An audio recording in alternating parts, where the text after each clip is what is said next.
Boa noite, me chamo Janaína Garcia Schulz e hoje eu estou aqui para fazer a apresentação da minha prática interdisciplinar Linguagens Artísticas e a Educação. Fiquem agora com a minha apresentação. Obrigada. O tema gerador da disciplina de prática interdisciplinar foi arte e educação. E como subtema, o cubismo no contexto escolar.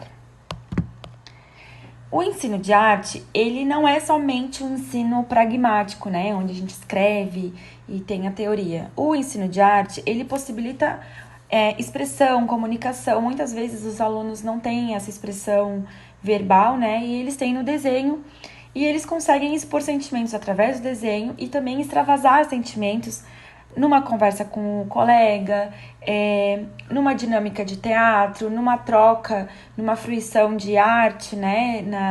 Se identifica com aquele momento daquele artista também, com as histórias dos artistas. E a disciplina vai muito além do que somente escrever e saber a teoria, né? Ele engloba muitos sentimentos e muitas habilidades que são vistas e refletidas em outras disciplinas também. O ensino de arte, ele incentiva a imaginação, desenvolve a criatividade, a coordenação motora fina, no caso de desenho, né? Desenho, colagem, pintura, recortes. E isso reflete lá na escrita. A criança, a gente falando das crianças, né? Quando eles começam a fazer o ensino de arte, essa coordenação motora fina reflete na escrita. Então, reflete com a professora de sala. E a coordenação motora ampla, no caso da dança, do teatro também, isso também ajuda na questão da criança ser muito tímida, não conseguir se expressar, ajuda na oralidade. Então, o ensino da arte, no contexto escolar, ele é muito amplo. Agora, nós vamos falar um pouquinho de um movimento que a gente vai trabalhar nessa prática, que é o movimento cubista, que é um movimento que surgiu em 1907 e é considerado um dos movimentos mais audazes e influentes. Todo mundo que começa na arte provavelmente já ouviu falar de Pablo Picasso, que ele é um ícone, né, do movimento cubista, e ele se inspirou em Paul Cézanne, que era o diferencial da época, ele fazia diferente dos outros.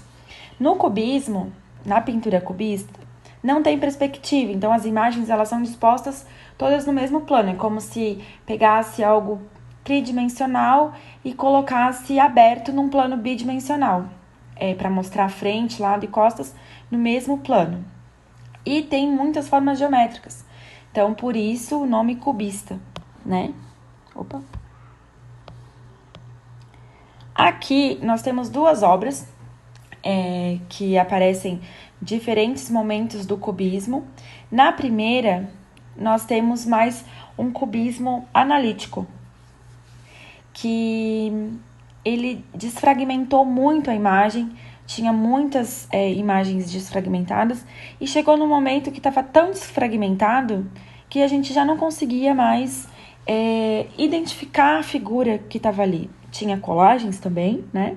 E as cores, elas eram mais escuras, assim, mais fechadas. Nessa primeira obra, né, que está à esquerda, também de Pablo Picasso. Pablo Picasso foi um ícone. Ele foi quando ele estava ainda pintava o cubismo analítico. O cubismo sintético, ele veio depois. E ele mostrava muitas figuras das pessoas, né? Mostrava mais, tinha mais formas orgânicas, a gente conseguia identificar as pessoas que estavam ali, né? Aqui nesse caso são pessoas, mas em outras obras nós conseguimos identificar os ícones, embora ainda haja a mesma questão de não ter perspectiva, das pessoas serem no mesmo plano, não, né?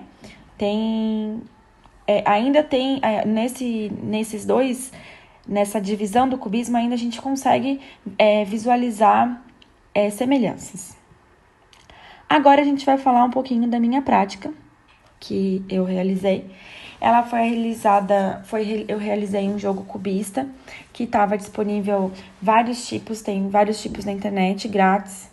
E eu traduzi para o português e depois para poder utilizar com os alunos, né?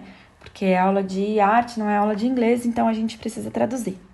Os materiais que eu escolhi foi papel colorido, tesoura, lápis, cola, borracha, precisa também de um dado e a folha impressa com as instruções do jogo, que está aqui. Essa aqui é a instrução do jogo. Como funciona? Eu vou jogar o dado, né, na primeira rodada e vou escolher o formato do rosto. No meu caso, o primeiro saiu o número 2. Então, eu vou desenhar a forma do número 2. Logicamente, não vai ficar idêntico, isso tem que deixar bem claro, né, para os alunos. É só uma ideia, vai ficar parecido, não vai ficar idêntico. E a gente vai desenhar na folha toda. É importante dizer isso para o aluno, né? Que vai ficar na folha toda essa primeira parte. Na segunda, nós vamos escolher o olho esquerdo. Então, jogamos o dado e, no meu caso, caiu o número 1.